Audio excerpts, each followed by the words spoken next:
오늘 제가 원고를 준비해 왔는데 우리 차 목사님께서 저에게 제가 쓴 책을 이렇게 보여주시면서 이 책을 다 읽으셨다고 그러면서 이 책을 요약해달라고 말씀해 주셨어요. 그래서 지금 1시간 반 안에 이제 1시간 안에 요약을 해야 되는데 할 얘기는 참 많고 그래서 지금 어디부터 시작해야 될지 잘 모르겠습니다. 제가 오늘 제가 참 오랜만에 어떤 마음속에 부러움을 느꼈어요. 그게 제가 살아있구나. 살아있다는 걸 느꼈어요. 지금까지 제가 한 10년 이상을 부러움을 느끼지 못하고 살았어요. 왜냐하면 저는 세상에 부러운 게 없거든요. 세상에 어떤 것도 저에게는 그렇게 가치 있게 보이지 않아요. 저에게 한 가지 부러운 것이 있어요. 어떤 것이 부럽냐 하면 저보다 하나님을 더 사랑하는 사람을 만나면 전 부러워요.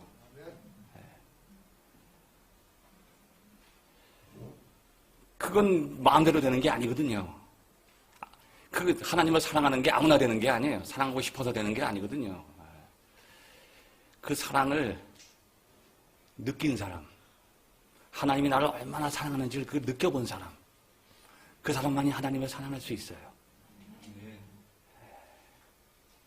왜냐하면 사랑은 인간이 만들어낼 수 있는 게 아닙니다.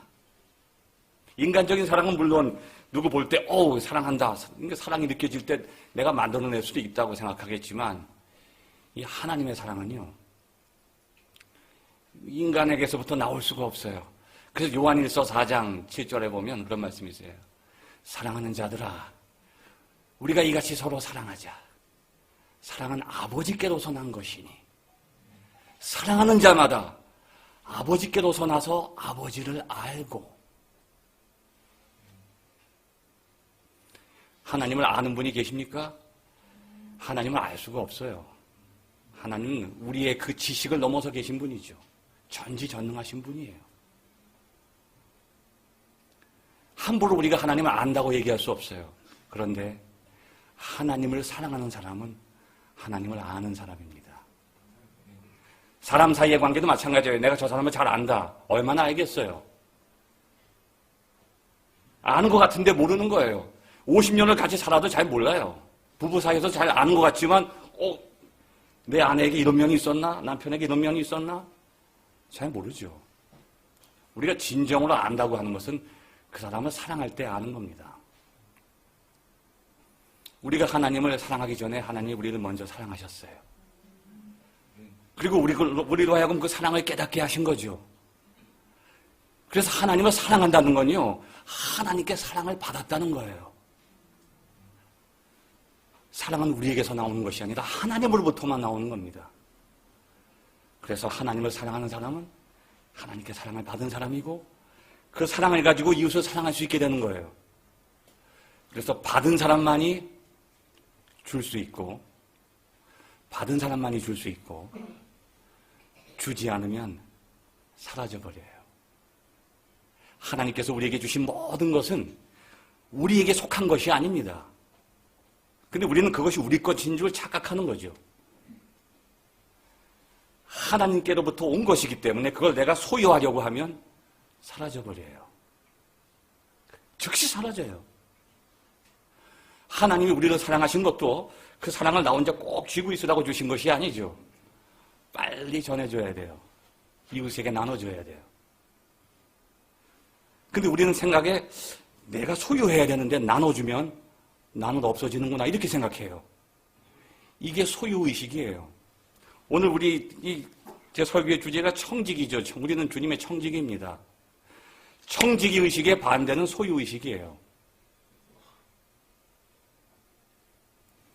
하나님이 나에게 주신 모든 은사들, 그 은혜들 이걸 내가 혼자 소유하려고 주신 게 아니거든요. 나눠주라고 주신 거예요. 근데 나눠줘버리면 나는 없어지는 줄 알았는데 이상해요. 주면 줄수록 더 풍성해져요. 이게 하나님의 은혜예요. 하나님의 사랑이에요. 우리가 이웃을 사랑하는 것이 이웃을 위해서 우리에게 명령하시는 게 아니라 우리를 위해서 명령하시는 겁니다. 이웃을 사랑할 때 하나님의 사랑이 내 안에 있는 것을 깨닫게 되는 거죠. 그래서 하나님의 사랑과 이웃 사랑은 같은 거예요. 이웃을 통해서 하나님을 사랑하는 거죠. 저는 가장 부러운 사람이 하나님을 사랑하는 사람이에요. 근데 오늘 차 목사님을 만나 뵙고 몇 분 동안 얘기를 나누면서 마음속에 부러운 마음이 좀 생겼어요.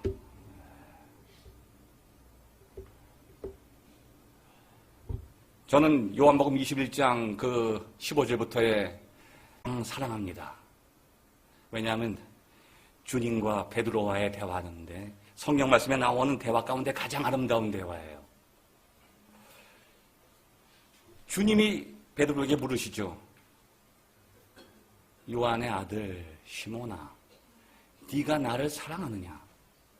그런데 여러분, 그러한 질문을 예수님께서 베드로에게 던진 그 상황이요, 그런 질문을 던질 수 없는 상황이에요. 주님을 3번 모른다고 부인했거든요. 부활하신 후에 3번째 제자들에게 나타나실 때까지 말씀이 없으셨는데 제일 먼저 베드로 앞에 나타나셔서 하시는 첫 마디가 너 나한테 그럴 수 있냐? 너 수제자가 나를 그렇게 저주하고 욕하면서 나를 버릴 수 있어? 네가 내 제자야? 책망하실 수 않았는데 첫 마디가 이상한 말씀을 하시는 거예요. 너 나 사랑하니? 이게 겉으로는 질문이잖아요. 질문이에요. 근데 여러분, 질문이 아닙니다.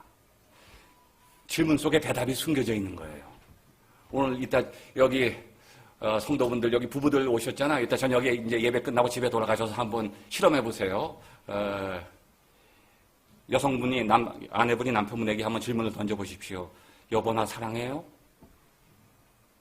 그 질문할 때 그 아내분의 마음과 같은 마음이에요.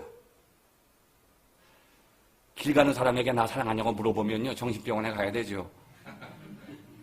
아무에게나 그런 말 할 수 없어요. 누구에게 그런 말 합니까? 나의 사랑하는 남편에게, 나의 사랑하는 아내에게. 남편들은 그런 질문 잘 안 해요. 여성분들이 항상 물어봐요. 나 사랑해요? 이건 질문하는 게 아니에요. 무엇일까요? 내가 당신을 사랑하고 있다는 겁니다. 내가 사랑하는 대상에게만 그런 질문을 던질 수 있는 거예요.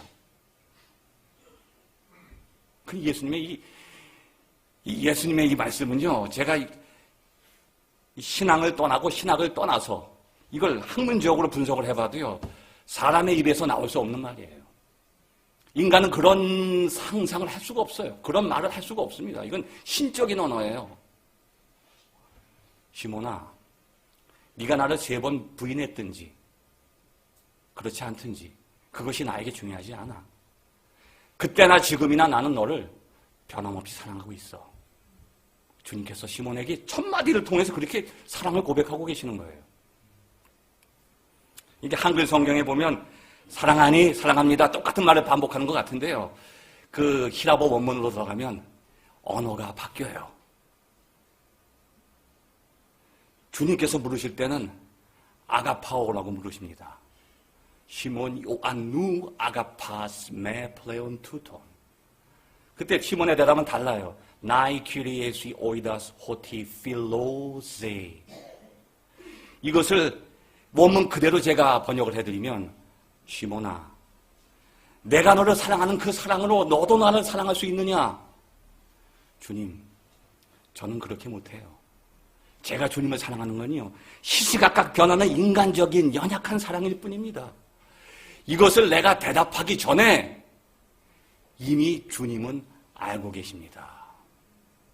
히라보의 모든 동사 가운데 단 하나의 동사만이 현재형이 없어요. 시제가 없어요, 시제가. 과거도 없고 현재도 없고 미래도 없고 동일 시제입니다. 과거형을, 현재형을 대신해서 쓰죠. 원형이 없어요. 왜냐하면 그 뜻 때문에 그래요. 오이다라고 하는 동사는요, 그 뜻이 무슨 뜻인가 하면 보고 듣고 배우지 않았어요. 경험하지 않았다는 거죠. 선험적인, 선천적인 지식이에요. 하나님의 지식이에요. 인간에게 적용시키는 단어가 아닙니다. 주님께서 내가 대답하기 전에 이미 주님께서 내 마음을 다 알고 계신다는 거죠. 그래서 오이라라고 하는 동사를 써요. 그 유일한 동사예요. 현재형이 없어요.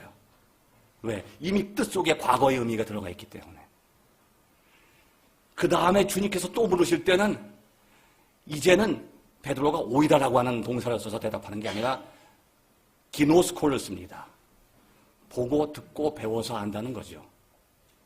그리고 주님께서 세 번째 물으실 때는 또 동사가 바뀌어요. 그러면 네가 나를 연약한 인간의 모습을 가지고 사랑하느냐? 필레이스메, 아가파스메가 아니라 필레이스메로 물으십니다. 동사가 바뀌죠. 베드로가 세 번째는 두려운 거예요. 내가 또 무슨 이상한 잘못하는 것을 말씀하시는 게 아닌가? 주님, 제가 세 번이나 지금 대답하고 있는데 왜 자꾸 물으십니까? 저 두렵습니다. 그런데 왜 주님께서 그렇게 세 번이나 물으셨을까요? 딱 한 가지예요. 주님의 양을 맡겨야 되기 때문이죠. 주님의 양을 맡겨야 되기 때문이에요. 아무한테나 주님의 양을 못 맡겨요. 제가 여기 좀 강의할 때 쓰는 용어인데요. 이거 좀 여러분 좀 신뢰되는 말씀인데, 주의 종은 두 종류가 있습니다. 그러니까 이제 내 양을 먹이라 그러잖아요, 주님께서. 근데 그걸 받침 하나가 일로 가면 이게 먹이라가 안 되고 어떻게 되죠? 먹으라가 돼요. 그러니까 주의 종은 두 종류밖에 없어요. 주의 양들은 먹든지 먹이든지. 먹이지 않으면 먹습니다. 그게 어디서 나눠지느냐? 주님을 자기 생명보다 더 사랑하느냐. 그래서 주님께서 그걸 물으시는 거예요. 네가 나의 제자로서 내가 갔던 길을 따라가려면, 나의 양을 네가 맡아서 키우려면 한 가지만 있으면 돼. 내가 너를 사랑하는 그 사랑으로 네가 나를 사랑하면 돼. 그때 주님께서 그 놀라운 소명을 주신과 함께 더 큰 축복을 주시죠. 누가 너를 띠띠우고 원치 않는 곳으로 인도하리라.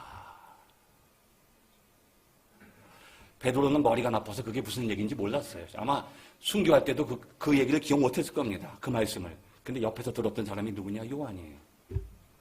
요한은 생생하게 그걸 기억하는 거예요. 왜냐하면 너무 중요한 말씀이기 때문에. 누가 너를 띠띠우고 원치 않는 곳으로 인도하리라. 베드로의 순교를 접하고 요한이 그때서야 깨달은 거예요. 아, 바로 이 말씀이구나. 그래서 요한복음에 기록하고 있는 거죠. 이는 저가 어떻게 하나님께 영광 돌릴 것을 말씀하십니다. 여러분, 이 하나님께 영광 돌린다고 하는 건요, 절대로 인간이 영광 중에 있어서는 안 됩니다. 내가 영광 중에 있을 때 많은 사람들이 그런 고백을 해요. 자기가 어떤 큰 일을 성공했을 때, 뭐 상을 받았을 때나 이 영광을 하나님께 돌립니다. 말은 돌리지만 지금 자기가 영광을 받고 있잖아요. 진정한 영광은 내가 주님을 위해서 고난 가운데, 박해 가운데 철저하게 내 자신을 희생하면서 하나님께 영광을 돌리는 거예요. 요한이 그 모습이 부러운 거죠. 저는 이 말씀을 읽을 때마다 항상 마음에 찔리는 게, 저는 이걸 못해요. 제가 과거에 기도했던 내용 중에 하나가 뭐냐면, 주님, 저는 선교 앞으로 할 텐데요, 한 가지만요. 순교는 못합니다. 선교는 하는데 순교는 못해요. 왜냐하면 저는 가족들이 있거든요. 제가 살아있어야 되잖아요. 저는 그거 못하겠다고 항상 하는데, 그 본문을 읽을 때마다 마음속에 늘 베드로가 부러운 거예요. 왜냐하면 주님을 자기 생명보다 사랑하기 때문이죠. 저는 그때부터 주님을 사랑하는 사람들이 부러워졌어요. 오늘 남성교회 성도 여러분, 헌신 예배를 드리는데, 이 세상에서 우리가 누리는 축복 가운데 가장 큰 축복이 무엇일까요? 그것은 헌신하는 겁니다. 하나님께 헌신하는 거죠. 헌신하면 어떤 복을 받아 누리는 것도 되지만, 그보다 더 중요한 것은 헌신이 복이에요. 헌신하는 것이 최고의 복입니다. 헌신할 수 있는 사람은 하나님께 내가 얼마나 많이 받은 것을 깨닫는 사람만이 헌신할 수 있어요. 하나님께 무엇을 더 받으려고 하는 사람은 헌신할 수 없습니다. 그래서 헌신이 최고의 축복이에요. 베드로는 주님을 위해서 십자가에 거꾸로 못 박혀서 헌신했죠. 저는 오늘 여러분을 이렇게 뵙고 또 찬양을 들으면서 아주 큰 위로와 힘을 얻게 됐어요. 여러분, 아마 여러분 많은 시험을 거치셨고 지금도 시험 가운데 있다고 저는 생각하는데, 여러분, 우리가 볼 때는 시험과 평안, 행복과 불행, 이것이 나눠져 있지만 사실은 하나님 앞에서 나눠지지 않습니다.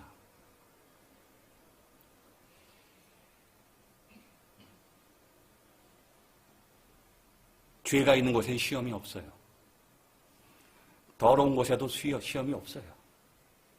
거룩한 곳에, 깨끗한 곳에, 순결한 곳에 시험이 있습니다. 왜냐하면 사탄도 의리가 참 있어요. 얼마나 의리가 있는지 몰라요. 아마 사람보다 1000배는 의리가 있는 것 같아요.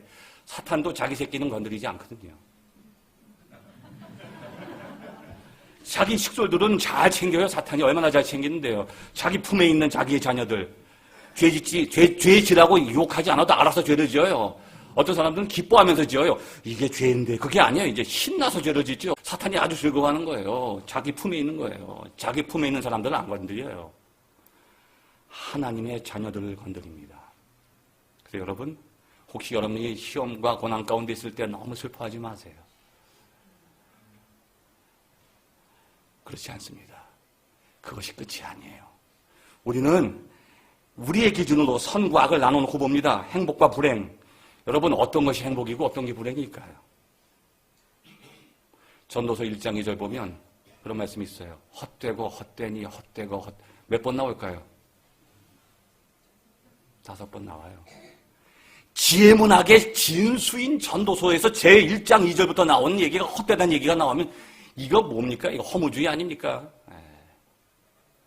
우울증에 걸려서 자살할 사람이 성령을 폈는데 하필 뭐 헛되고 헛되가 나오면 어떻게 됩니까? 이거 그냥 자살해야 되는 거 아니에요? 어떻게 이게 지혜입니까? 여기서 무슨 지혜가 있어요? 헛되다는 건데. 여러분, 그 원문으로 쑥 들어가 보면요, 히브리어는 아주 오묘해요. 헛되다고 하는 말의 어원은 호흡한다는 거예요.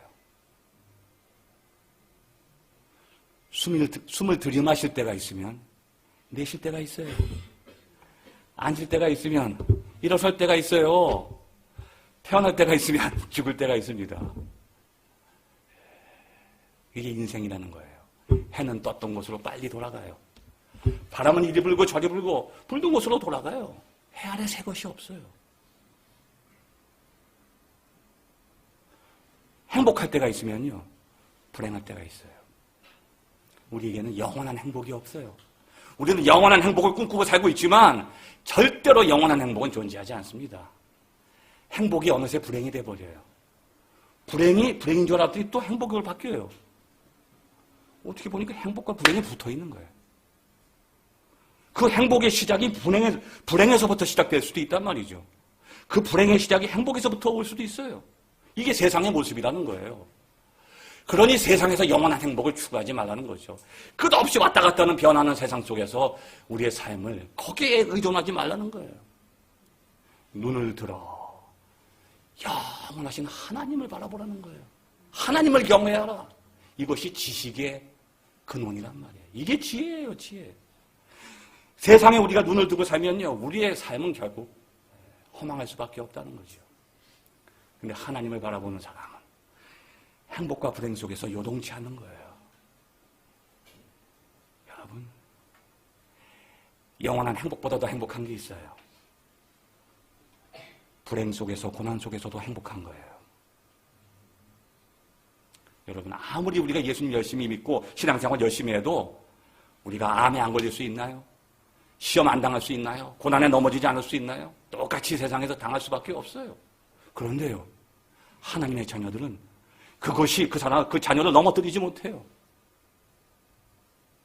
자녀들을 절망 가운데 인도하지 못해요. 시편 37편 24절 말씀처럼 저는 넘어지나 아주 엎드러지지 아니하면 여호와의 손이 저를 붙드심이라. 더 강하게 일어서는 거예요. 이게 바로 오늘 욥의 이야기예요, 여러분. 욥의 이야기. 욥보다 더 큰 고난 당한 사람이 어디 있겠습니까, 여러분? 그런데요, 더 무서운 건요, 이유 없는 고난이에요. 죄가 없어요. 아마 여러분 어린 시절을 더듬어 보십시오. 저도 어릴 때 제 동생이 어머니가 아끼는 그 그릇을 깨버렸어요, 동생이. 그리고 도망갔어요. 저는 학교 갔다 얼떨결에 안녕, 다름 않습니다 왔는데 그냥 몽둥이가 날라오는 거예요. 인사하다가 얻어맞았단 말이죠. 여러분, 잘못하고 얻어맞으면 아픈 게 좀 덜해요. 올 것이 왔구나 그러잖아요. 근데 맞았는데 왜 맞았는지 몰라요. 더 아픈 거예요. 욥의 고통은요, 고난을 당하는 것만이 고통이 아닙니다. 이게 도대체 이유가 뭐야? 욥의 그 고통이 우리의 고통이 될 수 있고 우리의 삶의 모습이에요. 우리의 인생이 그렇다는 거죠. 상상할 수 없는 예기치 않은 고난이 우리에게 찾아온다는 거예요. 그런데 욥은 한 가지를 깨닫지 못한 게 있었어요. 무엇일까요? 내가 왜 고통당해야 되는 거야? 난 고통당할 이유가 없는 의인이라는 거죠. 그때 하나님이 욥 앞에 딱 서십니다. 그리고서 질문하시는 거예요.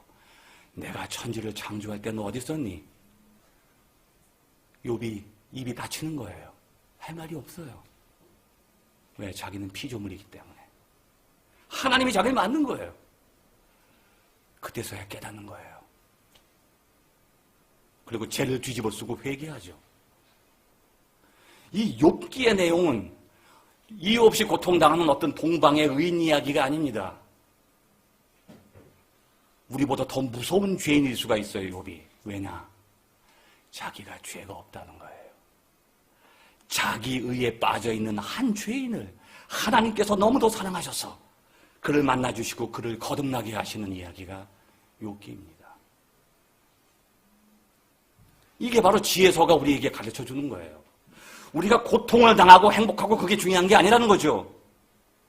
우리가 바로 삶의 자리에서 살아계신 하나님을 경험하느냐, 거기에 인생의 성공과 실패, 행복과 불행이 거기 달려있다는 거예요.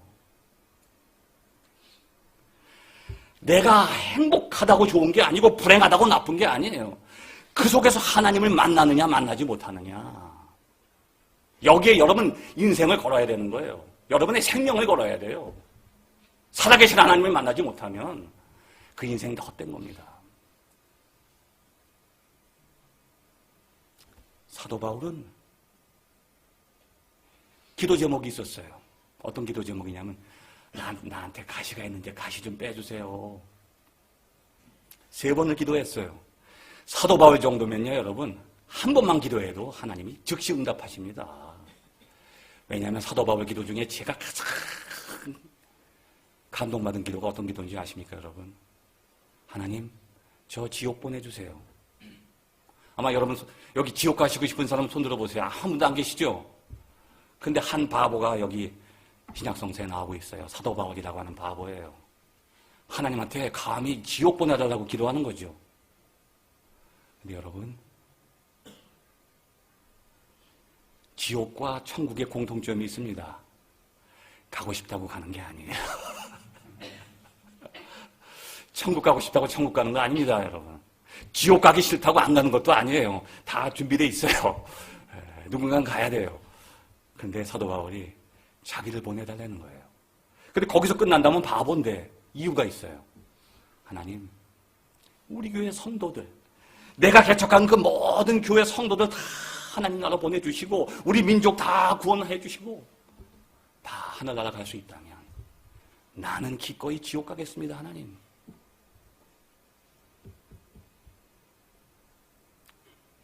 하나님은 그 마음을 보시는 거죠. 그런 사람을 하나님께서 천국으로 인도하신다는 거예요. 근데 사도 바울이 3번이나 기도했어요. 가시 좀 빼달라고. 안 빠져요. 그때 사도 바울이 깨닫습니다. 하나님 감사합니다. 바로 이 가시가 하나님의 최고의 응답인 것을 깨닫게 되는 거죠. 여러분, 내가 가진 좋은 것만이 달란트가 아니에요. 내 재능, 뭐 귀한 것만이 달란트가 아니에요. 달란트 속에는 가시도 들어가 있어요. 내가 가진 고난도 달란트예요. 왜? 그 고난을 통해서 살아계신 하나님을 만났기 때문에. 그때 사도 바울이 고백합니다. 내가 옥에 갇혔으나, 옥에서 벗어났으나 모든 일에 자족함을 배웠노라. 사도 바울에게는 옥에 갇혀있는 상황이나 옥에서 벗어난 상황이 차이가 없어요. 이게 진정한 성도의 삶입니다. 행복과 불행이 그게 구별되지 않는 거예요. 왜? 이 욥의 고백이에요. 주신 자도 여호와시요 취하신 자도 여호와시니 여호와 이름이 찬송을 받으실지어다. 여러분, 우리는 받으면 감사하고요. 잃어버리면 원망하잖아요. 우리는 감사의 조건을 먼저 생각한다는 겁니다. 행복의 조건을 찾으면 안 돼요. 우리의 길흉화복을 주장하시는 하나님을 바라봐야 돼요. 감사의 조건 때문에 감사하면요, 그게 조건이 사라지면 감사가 사라지는 거예요. 근데 욥은요, 감사의 대상이신 하나님을 바라봤어요. 요동치 않는 거예요. 나에게 무엇을 주실 때나 가져가실 때나 하나님은 거기 계신다는 거예요. 하나님을 찬양한다는 거죠.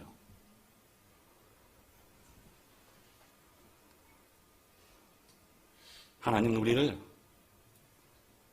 세상에 보내시고 가장 큰 축복을 주셨어요. 어떤 축복인가 하면 우리를 청지기로 세워주신 거예요.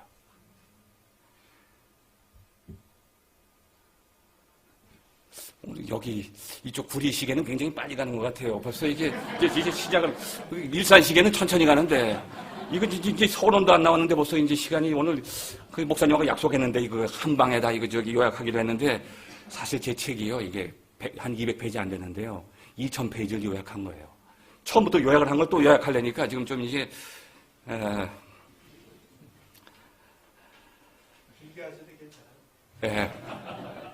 근데요, 한 4년 전인가 그런 말씀 하신 분이 있어서 길게 하다 보니까 저녁 8시에 시작했는데 새벽 4시까지 했어요. 여러분, 내일 출근하셔야 돼요. 그래서 제가, 근데 문제는 저도 시간을 잃어버리고 성도님도 다 잃어버린 거예요. 8시간 동안 갔단 말이죠. 그래서 오늘 시간을 잘 봐야 되는데.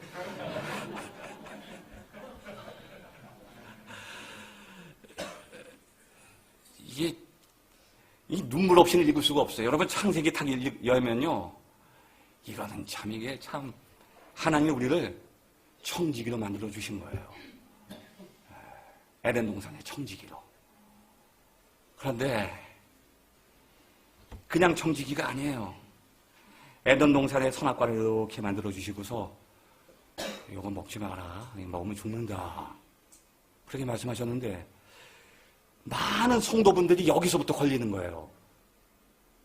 또, 비기독교인들이 기독교 비판할 때, 하나님이 아담과 하와가 다 따먹을 거 알면서 선악과 만들어 놓고, 아담과 하와가 그냥 먹은 게 아니고 뱀이 뜯고 오셨으니 아담과 하와는 잘못이 없다. 뱀이 문제고 하나님 만들어준 거 아니냐. 그렇게들 해석하면서 많이들 창세기를 오해하시는데, 여러분. 저도 이거 깊이 있게는 아직은 잘 모르는데요. 여러분께 조금 쉽게 설명을 드리면, 저기 어디죠? 구기동 쪽에 예고가 있죠. 예고가 있는데 거기 금난새라고 지휘자 있잖아요.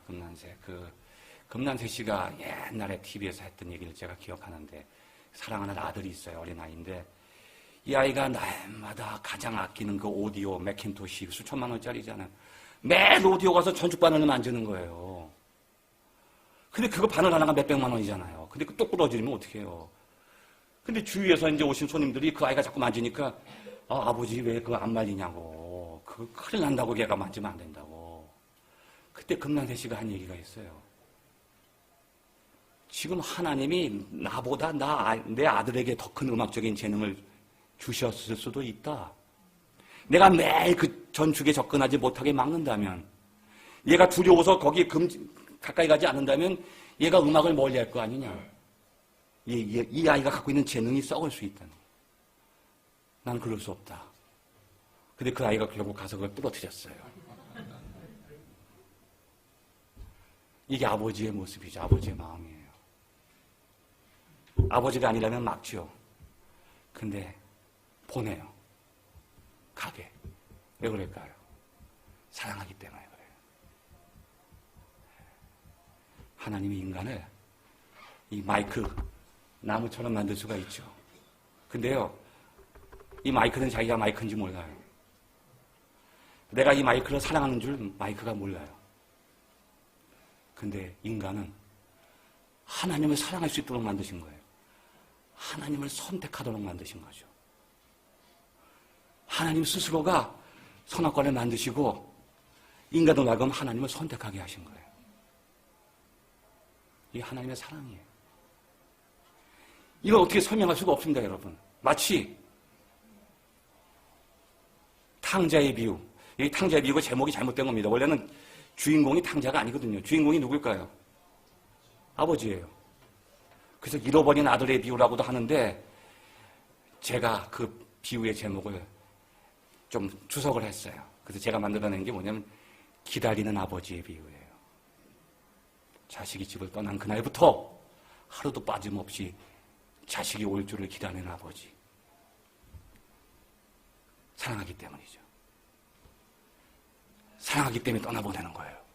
가서 개고생하고 다 날려버리고 다 거의 다 죽을 거 알면서 안 보낼 수 있어요. 너 아직 살아있다. 유산 네가 너 어디 아버지 살아있는데 유산 달래? 안 줘. 아버지 특권이죠. 근데 줘요. 여러분 진달래꽃 아시죠? 진달래꽃. 나보기가 역겨워 가실 때에는 말없이 고이고이 보내드리오리다. 말이 없다는 얘기예요. 할 말이 너무 많다는 얘기입니다, 여러분. 보내겠다는 얘기예요.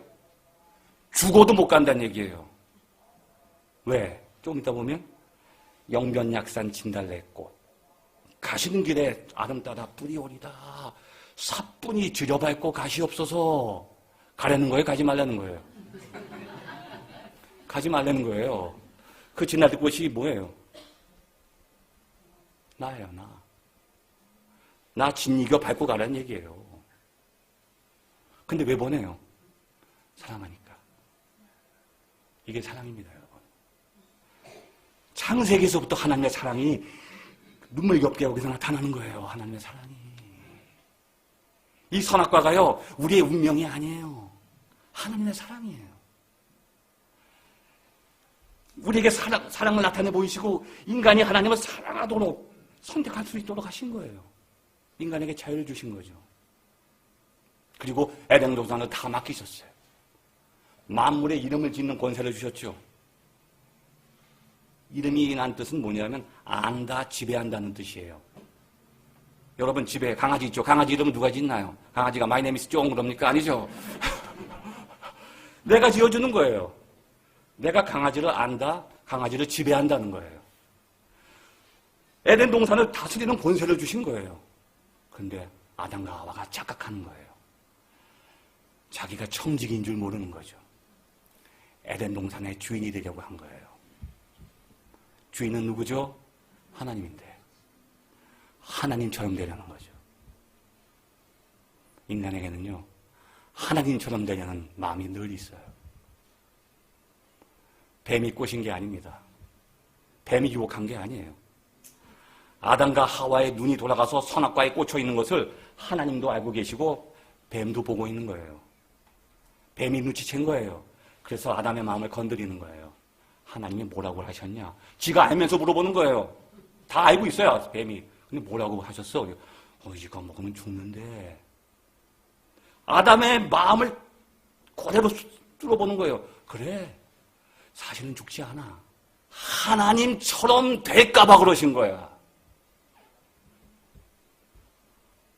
그게 바로 아담의 마음이에요. 하나님처럼 되려는 마음이 인간의 마음이에요. 그래서 될까봐 그러신 거야. 어떻게 해요? 하나님하고는 생각이 달라요.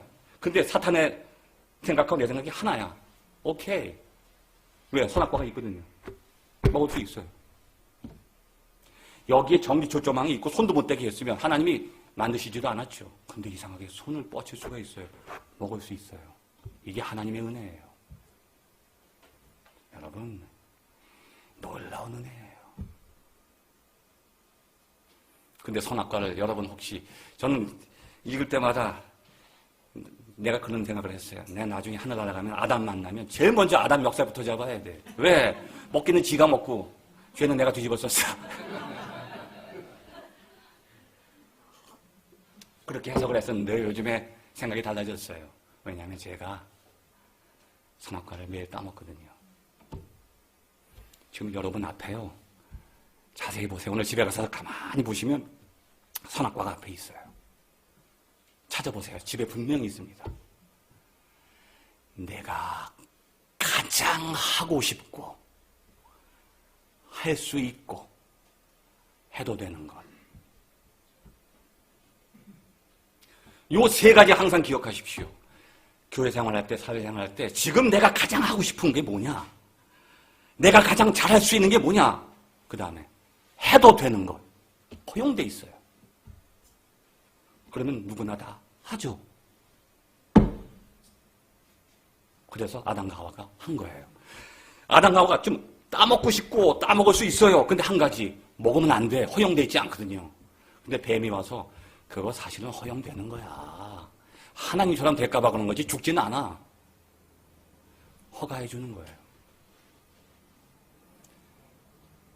그런데 그 선악과의 유혹을 받은 분이 또 한 분 있어요. 예수님이에요. 예수님이 광야에서 40일 금식 기도를 하신 다음에 하나님의 뜻을 펼치려고 세상을 향해서 막 나가시는데 제일 먼저 뱀이 딱 막잖아요. 똑같아요. 뱀이 딱 맞고 못 간다는 거예요. 그리고 시험을 해요. 첫 번째 시험이 뭐예요? 돌 갖고 떡을 만들다는 거죠. 여러분은 평생 그 시험 안 당하시니까 걱정 안 하셔도 됩니다. 왜냐하면 저는 이 마이크 갖고 떡을 못 만들어요. 예수님은 돌 가지고 떡을 만드실 수 있어요. 지금 가장 급한 게 떡 먹고 싶은 거예요. 돌이 떡으로 보일 수도 있어요. 40일 굶었는데. 마지막 먹어도 되는가? 떡을 만들어 먹어도 되는가? 먹어도 되는 거예요. 왜? 떡 만들어 드시고 더 힘을 얻으셔서 열심히 복음을 전하시면 되잖아요. 얼마 후에는 물고기 2마리와 보리떡 5개 갖고 5,000명을 먹이셨는데 오병의 기적은 하시고 왜 돌 갖고 떡을 만드신 기적은 왜 안 하셨을까요? 똑같은 기적인데 왜 이건 하고 이건 안 해요? 그때 예수님이 하신 말씀이 있어요. 사람이 떡으로만 살 것 아니에요. 거기서 제일 중요한 단어가 뭐냐? 단어가 음절이 만이에요. 만. 떡 없으면 죽어요. 저는요 아까 사실은 저녁 먹기 전에 간식을 먹었어요. 근데 배불러도 맛있으니까 또 먹었어요. 사람은요 배불러도 또 먹어요. 아담과 하와도요 먹을 거 많은데 그 선악과 또 먹은 거예요. 보암직도 먹음직도 하면요 칼로리도 높거든요. 맛이 있어요. 칼로리가 높아요. 그러니까 먹기 좋은 떡이 보기 좋은 떡이 먹기도 좋은 거예요. 그래서 땡기는 거예요. 먹고 싶어서. 그런데 예수님은요 먹었는데 또 먹는 게 아니에요. 안 먹으면 죽어요. 지금 생사의 갈림길이에요. 그런데 거기서요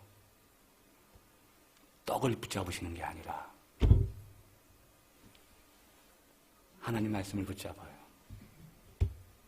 사람이 떡으로만 살고 떡 없으면 죽어. 그러나 이거보다 더 급한 게 있어. 하나님 말씀 없으면 영원히 죽어요.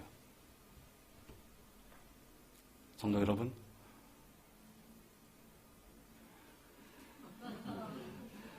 이제 시작하는데 너무 중요합니다, 여러분. 사람이 떡으로만 사는 게 아니라 떡보다 더 중요한 게 있어요. 근데 예수님은 숨이 넘어가는 순간에 자기 목숨을 다 희생하고 떡을 만들어 먹을 수 있는데 하나님의 말씀이 거기 임하지 않았다는 거예요. 아담에게 주셨던 말씀과 똑같아요. 이건 네가 먹지 마라. 정령 죽으리라. 그 말씀을 붙잡았으면 아담과 하와는 안 죽었죠. 근데 따먹으니까 눈이 밝아졌어요. 왜? 칼로리가 높거든요. 칼로리가 높기 때문에 먹으면 눈이 밝아져요, 여러분. 고칼로리 먹으면 눈이 환해지잖아요. 그만큼 선악과가 아주 좋은 것 같아요. 과일이 좋은 거 아니에요. 죽은 게 아니라 눈이 밝아졌잖아요.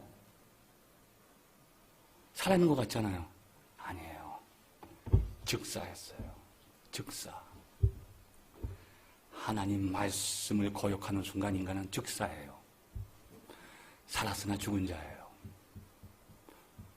여기 한 지금 100여 분의 살아계신 분들이 있는 건 저는 알아요. 육체적으로 살아있는 건 알지만 여러분이 영적으로 살아있는 것은 저는 몰라요. 오직 생명의 말씀이 살아있는 그 말씀을 붙잡은 사람만이 살아있는 거예요. 왜? 그 말씀이 세상을 만들었거든요. 놀라운 거예요, 여러분. 세계 어떤 창조 신화에도 없는 기독교 안에만 있는 이건 살아있는 말씀이에요. 빛이 있으라. 빛이 생겨나는 거예요. 빛보다 더 환한 거예요, 그 말씀은. 빛이 있고 또 태양이, 사람들은 빛과 태양을 혼돈하는데 1장 14절 이후에 나가면 큰 광명이 이건 태양이에요. 태양 전에 빛이 있어요. 그 빛은 이런 빛이 아니에요. 근데 빛보다 더 환한 말씀이 빛을 만드시는 거예요. 그 말씀이 지금 여러분에게 임하실 때 여러분도 생명을 얻게 됩니다. 왜? 여호와의 말씀은 살았고 운동력이 있어. 좌우에 날선 검과 같으니. 그 말씀이 부딪힐 때 내가 그렇구나. 인간의 언어가 아니에요. 이해하는 언어가 아니에요. 생명의 언어예요. 골수가 쪼개져요. 거듭나는 거예요. 살아있는 거예요. 말씀 있는 곳에만 생명이 있습니다, 여러분. 에스겔 골짜기 마른 뼈를 향해서 에스겔아 가서 대언해. 생기가 들어가라. 말씀이 대언되니 생기가 들어가는 거예요. 지금 그게 뼈가 됐느냐 살아있느냐가 중요하지 않아요. 말씀이 있는 곳에만 생명이 있다는 거죠. 그래서 주님께서는 말씀을 붙드신 거예요. 이것이 바로 우리를 향한 주님의 교훈이에요. 아담이 거쳤던 그 경험을 똑같이 예수님이 하시는 거예요. 왜? 우리를 시험에서 건지시기 위해. 히브리서 말씀처럼 몸소 시험을 당하셨은즉 시험 당하는 자를 능히 도우시느니라. 우리는 시험을 이길 수가 없거든요. 아담 이후로 다 시험에 빠진 거예요. 인간의 힘으로 시험을 넘길 수가 없어요. 시험을 이기신 자만이 우리를 시험에서 건질 수가 있는 거예요. 그래서 우리가 기도할 때 우리를 시험에 들게 하지 마옵시고. 사탄은요, 하나님의 자녀들만 건드려요. 그래서 제가 오늘 앉아 있는데 느껴져요. 여러분을 사랑하시는 저는 확신합니다. 여러분들 하나님께서 사랑하신다는 것을 저는 확실해요. 하나님의 자녀들, 깨끗한 순결한 하나님만을 사모하는 사람들이 사탄이 항상 보고 있어요. 인간은 많아요. 근데 그 많은 인간 중에 하필이면 사탄이 너 어디 갔다 왔니? 그러니까 여기저기 두루 다녔나이다. 뭐하고 다녔어? 한 사람을 찍어왔어요. 누구 찍었니? 욥이요. 아니 사람은 많은데 어떻게 그 많은 사람 중에 하나님이 가장 마음에 두고 사랑하는 그 사람을 찍어오겠어요? 이게 사탄이에요. 하나님께 속한 자에게 시험이 있는 거예요. 순결한 아담과 하와에게 시험이 있죠. 아브라함 믿음이 온전해졌을 때 이삭을 바치라는 시험을 받아요. 그래서 여러분에게 시험이 올 때 두려워하지 마세요. 시험을 이기신 분이 여러분과 함께 하신다는 것을 경험하시게 됩니다. 세상에서 행복하게 사는 게 행복이 아니에요. 불행 속에서도 하나님 살아계신 것을 경험하는 게 행복입니다, 여러분. 그래서 고난과 행복을 나눠놓으시지 마시기 바라요. 왜 고난과 행복이 나눠지느냐? 이미 내 마음속에 소유의식이 들어가서 그래요. 인간은 소유하면 안 되거든요. 여러분의 생명이 여러분 겁니까? 아니에요. 하나님이 맡겨주신 거예요.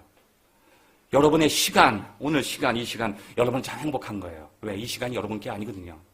세상 사람들은 자기의 시간인 줄 알고 막 쓰고 있어요, 지금 세상에 헛되게. 근데 여러분은 이 시간을 주님 앞에 나와서 주님을 위해서 이 시간을 헌신하는 거예요. 왜?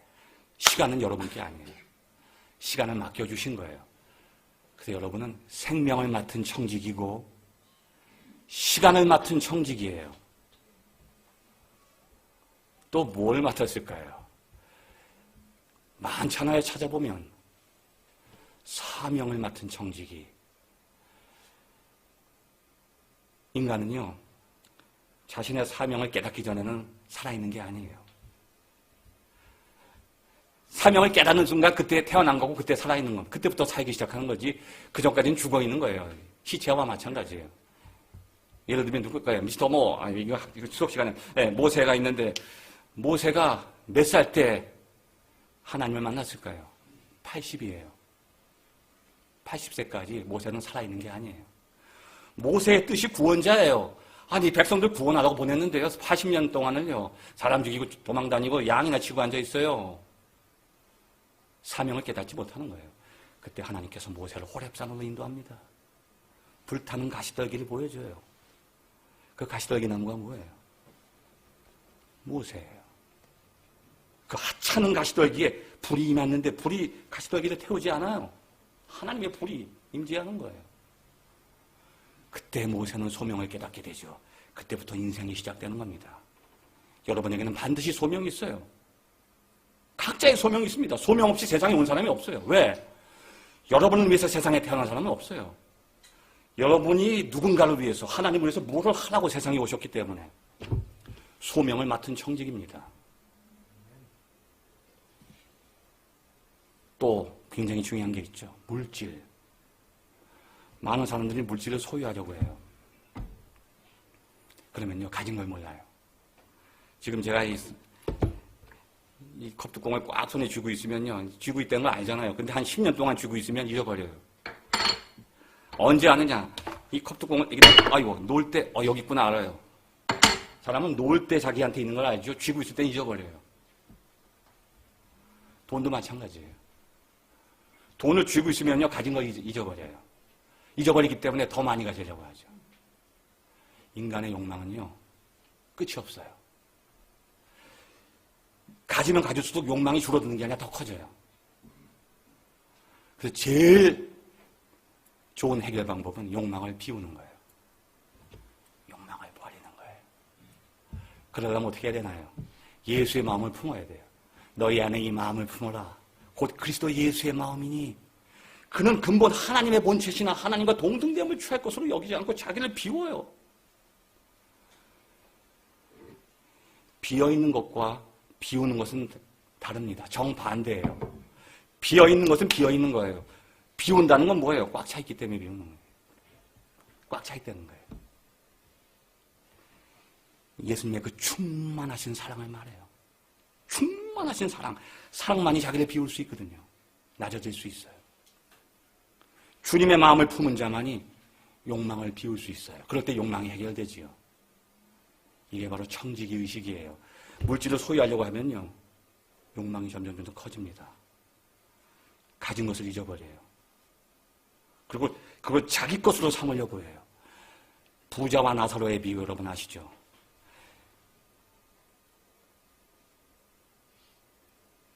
나사로가 천국 간 거 이유 저는 모르겠어요. 아직도 몰라요. 나사로가 왜 천국 갔는지 모르겠어요. 하나님의 은혜죠. 근데 부자가 왜 지옥 갔는지는 거기에 직접 설명은 안 돼 있지만 간접적으로 나타납니다. 부자가 지옥 간 건요, 나사로 때문이에요.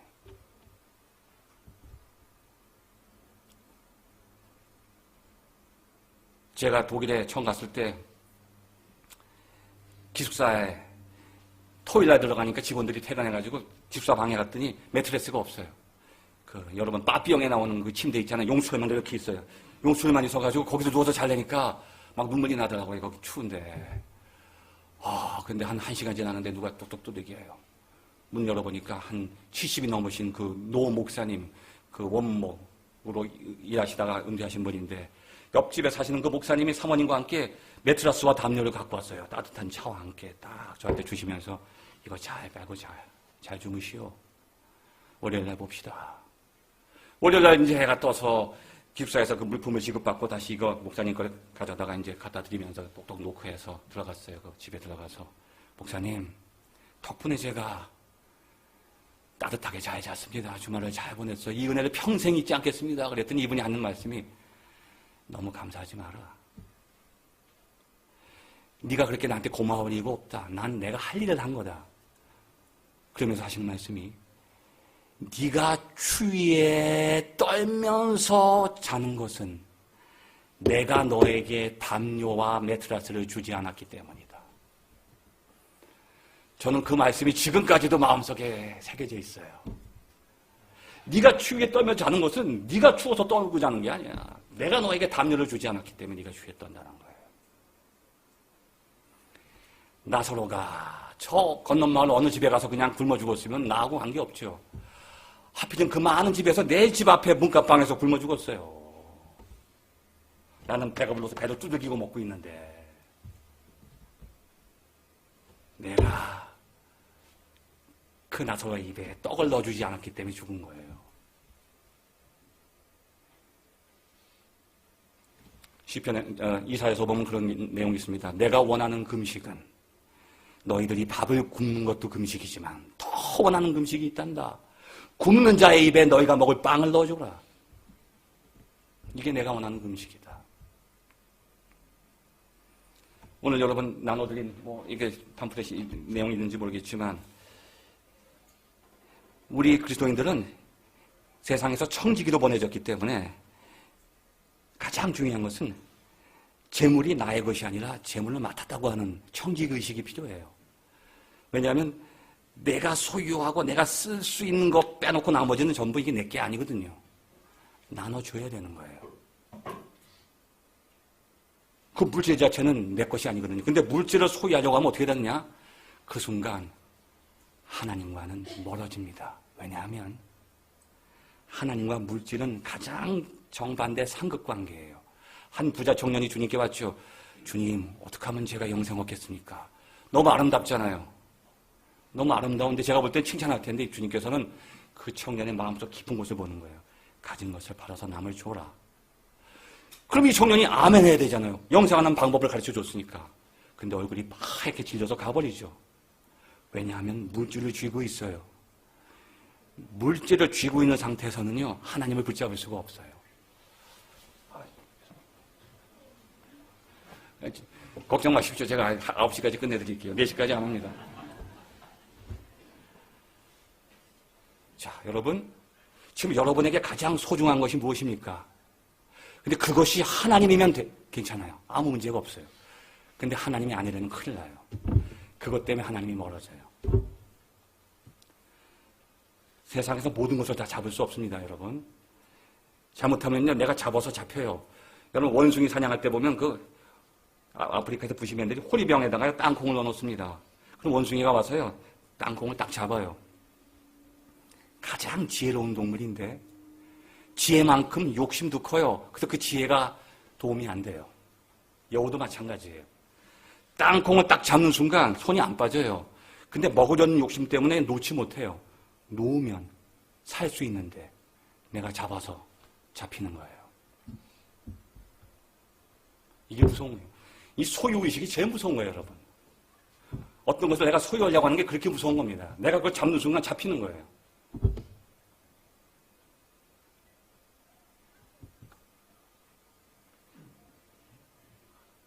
세상의 모든 것을 잡을 수가 없어요. 여러분, 이 안에 있는 차 한 잔 먹으려고 해도요, 이 컵을 씻어서 컵을 구해야 돼요.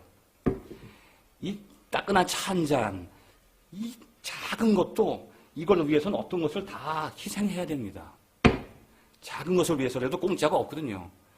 근데 영원한 생명은요, 거저 주어지지 않습니다. 그것을 위해서야 내가 다른 것을 버려야 돼요. 여러분이 어떤 것을 버릴 수 있다는 것은요, 어떤 것을 꼭 붙잡았다는 뜻이에요. 어떤 것을 꼭 붙잡은 사람은요, 이거 아닌 것을 버릴 수가 있어요. 근데 이것을 느슨하게 잡을까 말까 놓을까 말까 하는 사람은요, 다른 것도 놓지 못해요. 물질을 붙잡은 사람은 절대로 하나님을 붙잡을 수 없어요. 근데 많은 사람들이 오해하는데 부자가 천국 못 간다. 그런 얘기 아닙니다, 여러분. 그럼 가난하면 천국 가나요? 아니에요.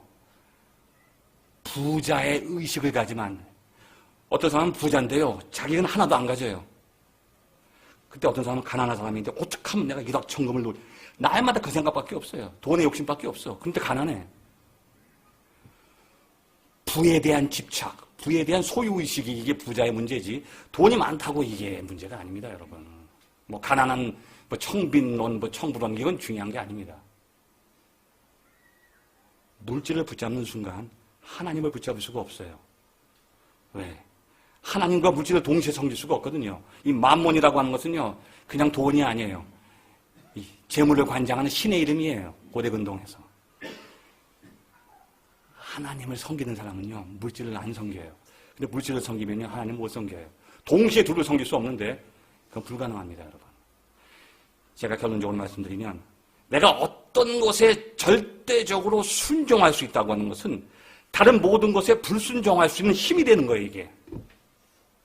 내가 어떤 것에 불순종할 수 있다고 하는 것은 다른 것에 순종한다는 똑같은 얘기예요, 이게. 하나님께 순종하는 사람은요, 세상 어떤 것에도 순종하지 않아요. 세상 모든 것을 배설물처럼 여길 수가 있죠. 근데 사도 바울이 여겼던 그 배설물이 여러분, 다 우리가 잡고 싶은, 소유하고 싶은 것들이에요. 가마리엘 문화에서 높은 학문을 붙잡았잖아요.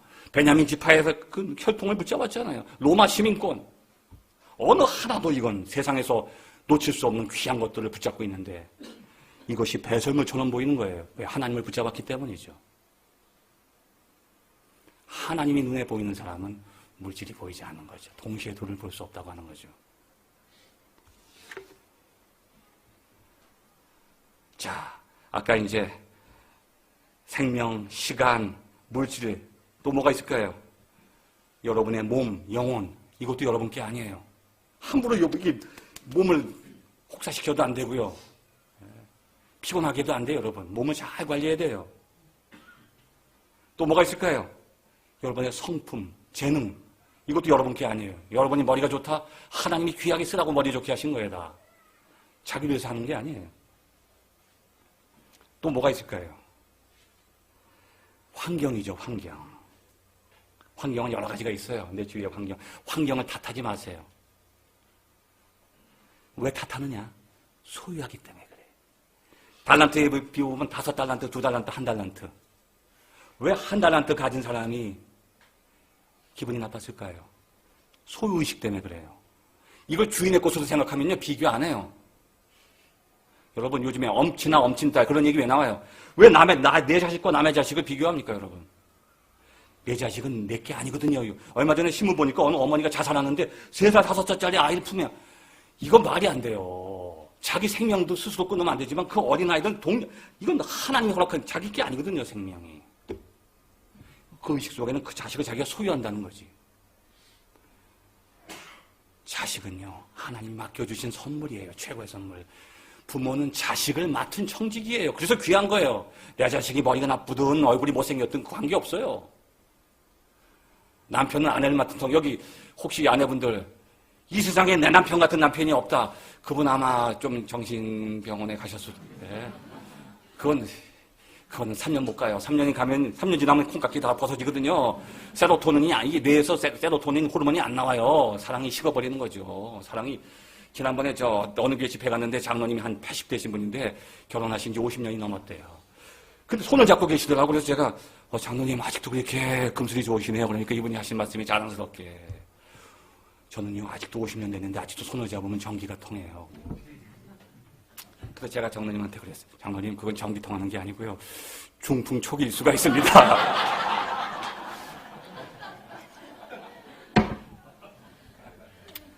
절대 안 그래요. 사랑은 그렇게 오래 안 가요. 근데 객관적으로 보십시오. 세상에 남자 많아요. 여자 많습니다. 내 남편보다 더 멋있고 훌륭한 사람 많거든요. 그런데 왜 내가 이 사람하고 결혼했나 그런 생각하지 마시라는 거예요. 이게 내 남편이라고 생각하기엔 소유의식 때문에 비교하는 거예요. 하나님이 나에게 맡겨주신 거예요. 남편을 맡은 청직이 아내를 맡은 청직이에요. 세상에 이 여자가 하나밖에 없어서 이 여자하고 결혼한 게 아닙니다, 여러분. 하나님이 나에게 저렇게 주셨기 때문에 이 세상에 이 여자밖에 없는 거예요. 이 남자밖에 없는 겁니다, 여러분. 이 생각이 없어지니까 싸우고 헤어지고 그러는 거예요, 너무 쉽게. 자기중심적이니까. 아내는 나를 위한 존재가 아니에요. 내가 아내를 위한 존재고 내가 남편을 위한 존재입니다, 여러분. 이게 바로 서로 돕는 배풀이에요. 이게 바로 청지기 의식이에요. 남편과 아내를 자기중심적으로 소유하려고 하면요, 깨져버리는 거예요. 하나님 처음에 그렇게 만드신 게 아니에요. 서로 돕는 배필이에요. 창세기에 보면 남자, 여자 두 종류의 인간이 있지 않습니다. 인간은 하나예요. 세상에는 남녀 구별이 있지만 성소 안에는 인간은 하나예요. 남자도 인간이고 여자도 인간인데 아닙니다. 하나님이 창조하실 때 모든 창조를 보시기에 좋았다고 설명되는데 딱 한 군데 보시기에 좋지 않았다는 표현이 있어요. 2장 18절. 아담이 독초하는 것이 보시기에 좋지 못하니. 하나님이 뭐 잘못 만드셨어요? 아니에요. 세상의 모든 창조는 완성됐고 끝났는데 인간의 창조는 아직도 ing예요. 진행되고 있어요. 언제까지? 하와가 만들어질 때까지. 하와가 만들어지면서요, 비로소 하나의 인간이 완성되는 거예요. 남자 혼자 있는 게 불완전해요. 내가 여성을 위해서 헌신할 때 비로소 한 인간이 되고, 여성은 남성을 위해서 헌신할 때 비로소 하나의 인간이 완성되는 거예요. 서로 돕는 배필이에요. 그래서 나를 위해서 저 사람과 결혼하는 게 아닙니다. 저 사람을 위해서 내가 결혼하는 거예요. 그러면요, 남편과 아내가 바뀌어요. 세상에 하나밖에 없는 사람으로 변해버려요. 왜? 하나님의 사랑은 창조의 능력이 있기 때문에. 내가 변하고 그 사람도 변해버리는 거예요. 그래서 뭐라고 그래요? 사도 바울이. 남편들아 아내 사랑하기를 그리스도께서 교회를 위해서 자신을 내어준 같이 하라. 이 비밀이 크도다. 교회의 비밀이 그 남편과 아내의 그 결혼의 비밀이에요. 교회의 머리이신 그리스도께서 머리로서 지배한다는 지배관계가 아닙니다, 여러분. 사랑의 선제성. 그리스도께서 먼저 교회를 위해서 사랑해서 자신을 내어준 같이 남편이 그렇게 아내를 사랑해야 된다는 게 뭐예요? 아가페. 하나님은 우리 인간을 아가페하게 만드신 거예요. 근데 선악과를 먹으면서 그 아가페가 깨져버리고 에로스가 되면서 서로 분리돼 버리는 거죠. 그래서 다시 우리는 아가페를 회복해야 돼요. 아가페는 무엇이냐? 무조건적, 비대상적. 아가페의 특징이에요. 그럼 에로스는 조건적, 대상적이에요. 왜? 인간의 사랑은요, 사랑할 대상을 봐야 돼요. 아니, 맞선 보러 나갔는데 아직 만나지도 못했는데 가슴이 버렁거린다. 이건 심장병입니다. 사랑이 잡히는 게 아니에요. 어떻게 사람을 봐야 되잖아요. 이게 깨꼼본지 아니면 미인인지를 봐야 되잖아요. 미안합니다. 이런 게. 사람을 보고 사랑이 싹 트는 거예요. 그 사람이 사라지면 사랑도 식어요. 근데 사랑하는 것 같은데 그 사람을, 여러분 집에 가서 다시 한번 남편과 대화를 나눠보세요. 내가 이 사람을 사랑하는 게 아니에요. 이 사람 안에 내가 사랑할 만한 무슨 조건이 있는데 딴 사람에게는 없어. 여기만 있는 거예요. 이 사람 보면 가슴이 벌렁거리는 거예요. 딴 데 보면 괜찮은데. 지난번에 그 옥동자하고 개그맨 옥동자 있잖아요. 조그만 그 얼굴 그 친구가 교회 와서 이제 간증하는데 부인이 같이 왔어요. 근데 부인은 키도 크고 미인이어서 제가 부인한테 그랬어요. 어떻게 하고 많은 남자 중에 남자 말고. 농담 삼아 했는데 이 부인이 정색을 하든지 저에게는요 이 남자만이 내 사랑이에요. 이 남자가 보면 사랑이 싹 튼다는 거예요. 이상하다는 거예요. 자기도 알 수가 없다는 거죠. 왜? 그 남자에게만 자기가 사랑할 조건이 있는 거예요. 여러분이 남편을 사랑하는 게 아니고 여러분이 아내를 사랑하는 게 아니에요. 상대방에게 내가 사랑할 조건이 있는 것을 발견하게 되는 거예요. 그 조건이 사라지면 사랑도 식어요. 그런데 하나님의 사랑은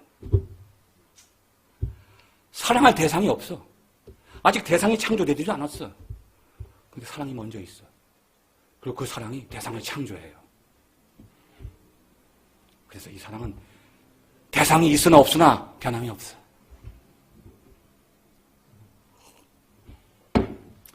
여러분, 제가 여러분에게 아주 기쁜 소식 하나 알려드릴게요. 여러분은 절대로 죽지 않습니다. 큰 소식이잖아요. 제일 두려운 게 죽음의 공포인데 여러분 절대로 죽지 않아요. 왜? 여러분을 향한 하나님의 사랑이 영원해. 그 사랑 앞에서 죽을 수가 없어요. 여러분이 썩어서 흙이 돼도요. 걱정 마세요. 아담아 일어나. 일어나야 돼요. 하나님은 그렇게 사랑하시는 거예요. 여러분이 지금 살아서 주님 앞에 예배를 드리고 있는 이 순간에도 여러분이 썩어서 흙이 되어 있는 그 순간에도 변함없이 하나님은 여러분을 보고 계시는 거예요. 그 사랑은 영원하단 말이에요.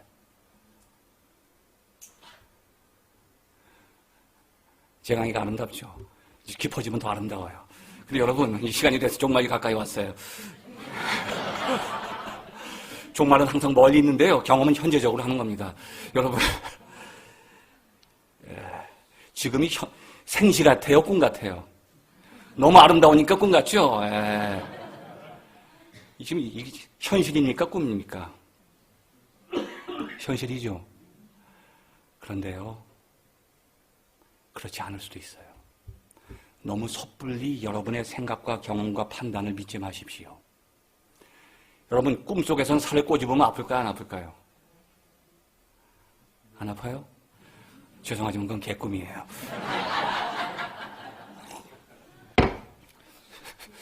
진짜 꿈은요, 생시보다도 생시 같아요. 진짜 영 생생한 꿈을 꾸면 현실보다 더 생생해서요, 어떤 때 살을 꼬집을 때가 있어요, 꿈속에서. 근데 아파요. 왜? 꿈속에서는 모든 것이 현실이에요. 그런데 꿈은 반드시 깨어나요. 깨어날 때가 있어요. 근데 그때 비로소 꿈은 깨어나는 순간에 비로소 꿈인 줄 알아요. 그 전까지는 현실이에요. 그런데 여러분, 지금 현실이라고 착각하지 마세요. 혹시 여러분은 지금 너무나 현실 같은 이 꿈을 꾸고 있을 수가 있어요. 이 꿈도 깨어날 때가 있어요. 언제일까요? 죽을 때예요. 여러분, 죽음은 끝이 아닙니다. 절대로 걱정하지 마세요, 여러분. 죽음은 끝이 아니에요. 단, 세상과의 관계의 끝이죠. 근데 그것이 끝이 아니에요. 우리에게는 하나님과의 관계가 있어요. 하나님과의 관계는 죽음을 넘어서도 영원해요. 사망아 네가 쏘는 것이 어딨냐. 우리 그리스도인들에게는 죽음이 의미가 없어요. 왜? 이따 예배 끝나면 어떻게 여러분 나가실 때 어떻게 나가시나? 이 창문으로 나가시나? 어디로 나가시나? 저로 나가시잖아요. 문을 열어야 돼요. 이 문이 뭐예요? 죽음이에요.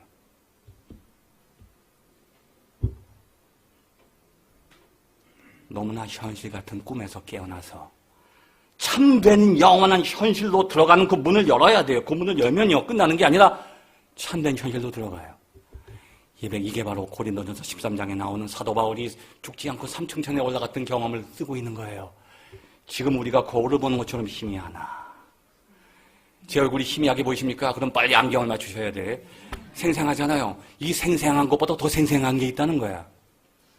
이게 거울로 보는 것처럼 언제? 꿈에서 깰 때 보니까, 이야, 내가 여기 두레교회에서 홍 교수 강의 들었는데 이거 현실 같은 꿈이었구나. 이걸 여러분이 그때서야 깨닫는 거예요. 눈간을 맞대어보고 주님의 세계로 들어갈 때 여기가 영원한 진짜 현실이구나.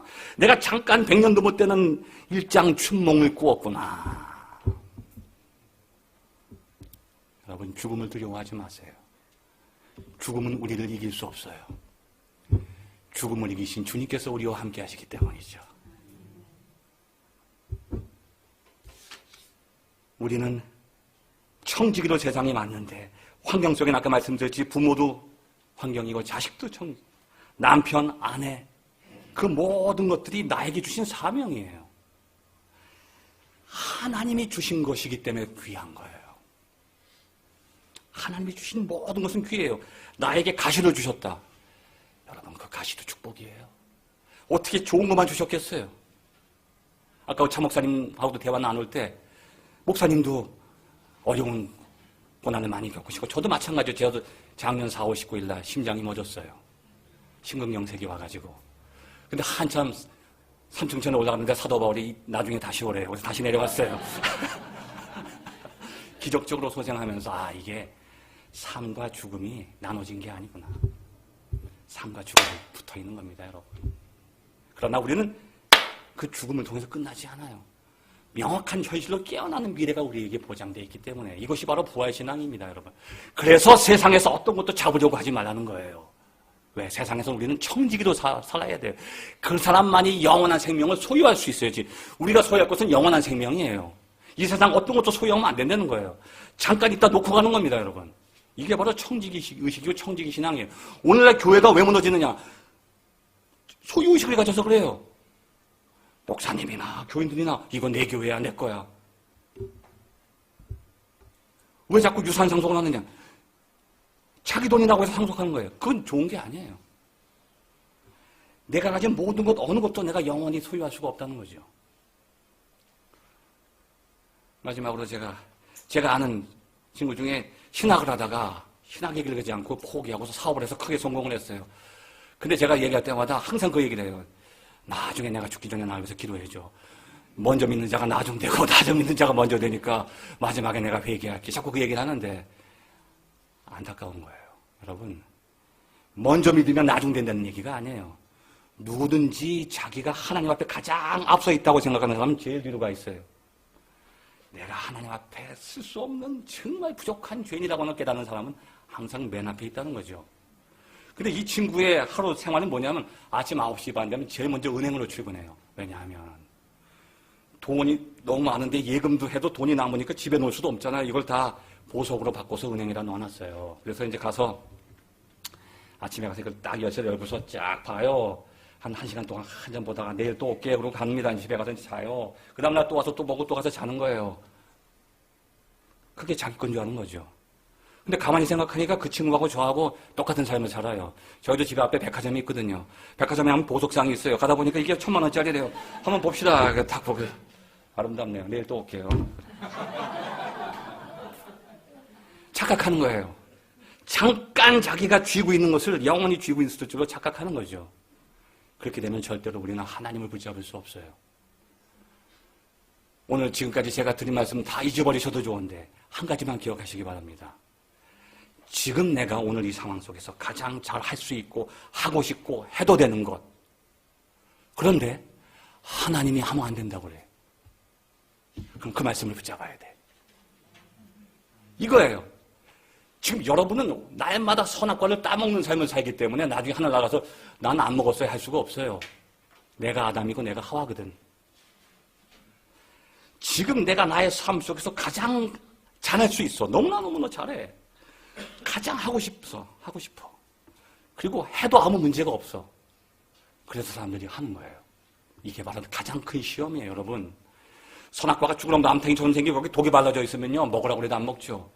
보암직도 하고 먹음직도 해요.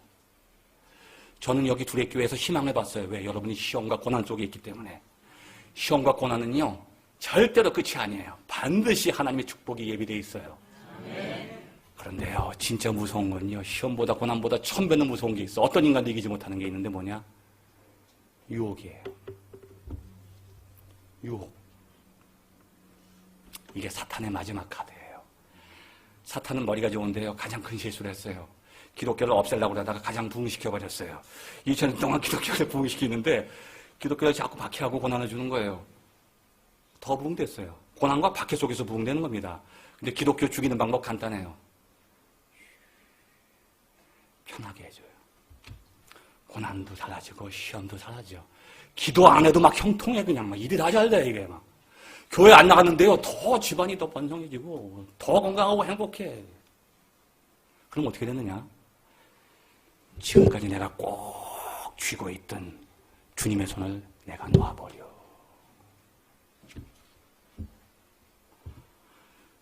내가 아무리 시험과 고난 중에 있어도 그분만 붙들고 있으면 이건 됐어요. 더 강하게 일어선단 말이죠, 여러분. 고난이 유익이라. 고난을 고난으로 끝내지만 거기서 하나님 만나는 기회로 삼으시기 바랍니다. 그런데 고난 다 이제는 살만 나네. 그 순간이 제일 위험해요. 이게 유혹이에요. 사탄이 2000년 동안 기독교를 없애려고 하다가 실패해서 이제 세상에 여러분, 지금처럼 예수 믿기 편한 세상 어디 있습니까? 솔직히 여러분. 저도 목사지만 어떤 때 죄송해요. 이야, 이렇게 편해, 이거. 예수 믿기가 이렇게 편해서 천국 가겠나, 이거. 그래서 사서요, 매 학기마다 방학 때 자비량으로 선교 나가는 거예요. 그 그리스도 시신대 박신배 총장 제 친구인데 그 친구가 한 15년 전부터 그 친구가 왜 나가니 그러니까 그 사람들 때문에 나가는 게 아니야. 내가 나가야지 내가 살아서 돌아와. 여기 있으면 나 죽어. 가보니까 내가 살아나는 걸 느끼는 거잖아요. 그래서 인간의 발이 닿지 않은 것만 찾아요, 지금 학기 중간에. 그래서 방학 때 되면 저는 자비량으로 가요. 근데 거기 가서는 제가 살아서 돌아온단 말이죠.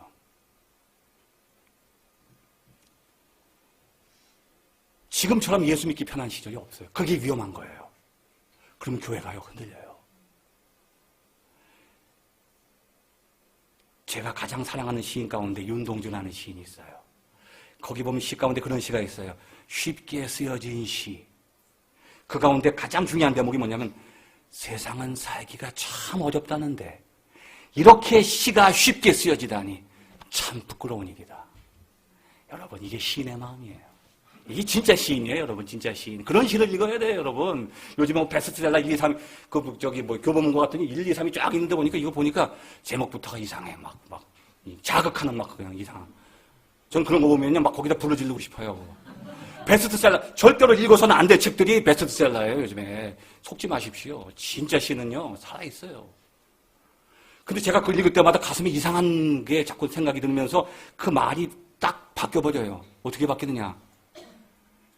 예수 믿기는 참 힘들다는데 주님의 길을 따라가는 길은 십자가의 길이 나는데 예수 믿기가 이렇게 편안하니 참 부끄러운 일이다. 부끄러워요. 여러분이 예수 열심히 믿으면 제가 한 가지 보장해 드릴게요. 예수 믿으면 병에도 안 걸린다, 사업이 잘 된다, 성공한다. 그거 보장 못 해요. 실패할 수도 있거든. 근데 한 가지 보장할 게 있어요. 시험이에요.